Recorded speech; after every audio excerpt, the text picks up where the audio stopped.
Hey everyone, Anthony Fantano here, internet's busiest music nerd, and I'm going to do a quick track review, a quick thought or two on this new Kendrick Lamar song, Humble, that just dropped.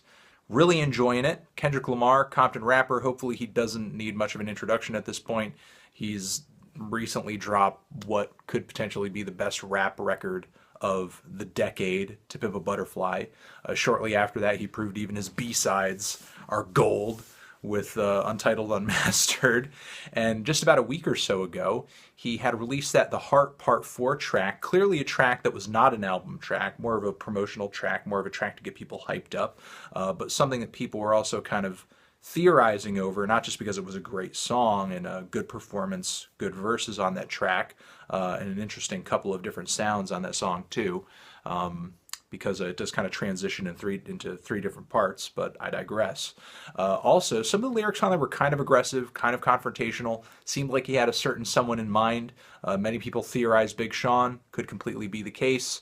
People think that there's like a Drake beef around the corner too, potentially as a result of this track, maybe. I don't know. I'm not going to get too deep into that. I'm just going to talk about this track over here.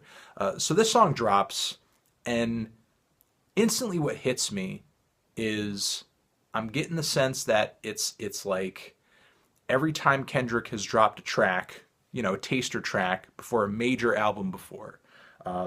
Now this new track over here, Humble, it's a very simple, very straightforward track. It's got kind of a minor key, gritty little piano riff, a bouncy but skeletal, simple beat. And the hook doesn't really have too much to it either. It's just a repeated line. There doesn't seem to be any kind of added depth to what he's saying in his verses by the hook. Though I do think, the song, in a way, is kind of a statement on bragging in hip-hop music. Kendrick bragging as an artist, kind of choosing to brag at this point in his career where he's had so much success, astonished people so many times with so many great releases, and potentially also continuing to build on that narrative from The Heart Part 4, not just talking about rap music in general being braggadocious, talking about himself being braggadocious, but also telling this person who he has in mind to be humble, sit down, be quiet. I'm telling you what to do. I'm the captain now, that kind of situation.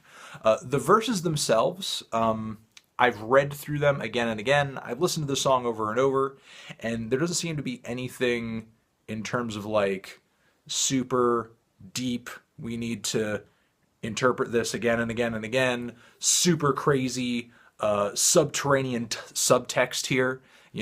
Again, it's a pretty straightforward, direct track.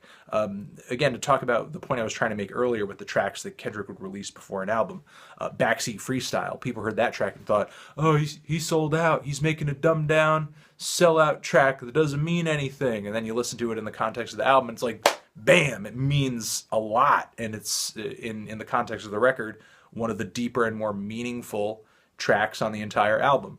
Same thing with the song I. A lot of people saw that as this really dumb, sunny, peppy pop rap soul fusion. Kendrick's selling his sound up the river, but then again, when the album came out, we got this raw, gritty live version of the track, and it means something too. It's all about self-esteem and building yourself up, and loving yourself in the context of this record that's all about kind of going through this personal evolution, and then finally coming to that final conclusion of self-esteem.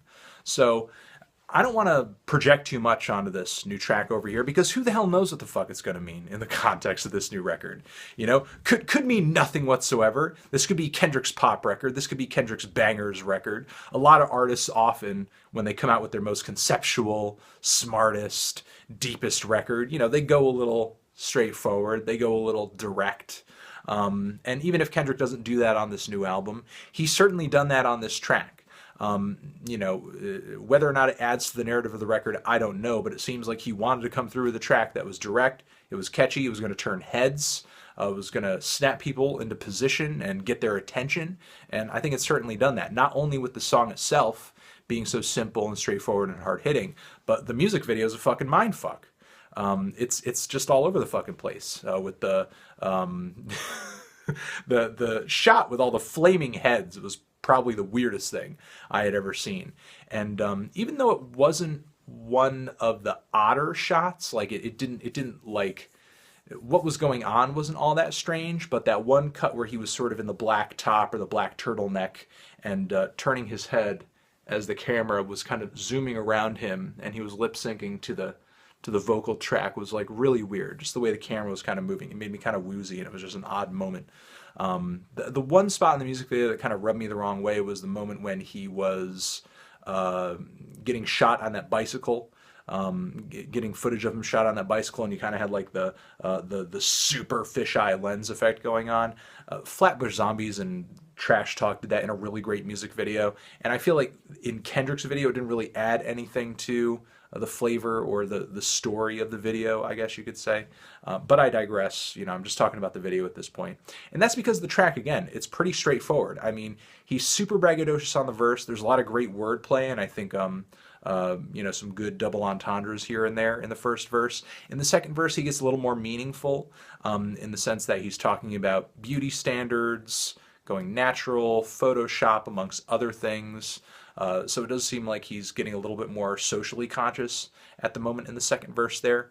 But other than that, you know, again, there's not a whole lot to, you know, kind of savor on this song. It's really just kind of a track that you put on. Sounds great, kind of gets the energy going and everything, and it's just a good listen. You know, it's not one of these tracks that you just like pontificate. And again, I think that's a little refreshing to hear from Kendrick Lamar. Usually his stuff is so dense. Usually his stuff is so thoughtful. Not that I look forward to him or I encourage him to dumb his music down or anything like that. But it's nice to kind of hear him put at least a couple of songs on each record where it's like, this is the hit. This is the straightforward song. This is the banger. And, you know, that's one of the best things about Kendrick. You know, he's so great at making music that has accessibility to it, but there is a deeper meaning to it. You know, and the thing is, like, to make meaningful music, to make thoughtful music, it doesn't necessarily need to be this super experimental, off the fucking wall thing. You know, if you do it in an authentic and a relatable way, people will listen. And as long as you also prioritize the music, you know, like you may have a message, you may have a meaning, you may have something you want to say, but the music's got to sound good. The sound's got to come first. You can't just like, you know, say some bullshit you think means something and put it over any instrumental, put it with any hook, you know. Not everybody's going to want to listen to that. You know, you got to make a sound that people want to hear first. And, you know, I will leave it there. You know, a lot of good things about this song. Thought it was a catchy track. Got me hyped for the album. Not only do I think the song sounds great, but I'm looking forward to how it's going to sound and what it's going to mean, shoulder to shoulder with the rest of the tracks on this forthcoming record. So I'm going to leave it there. Thank you for watching. You're the best forever.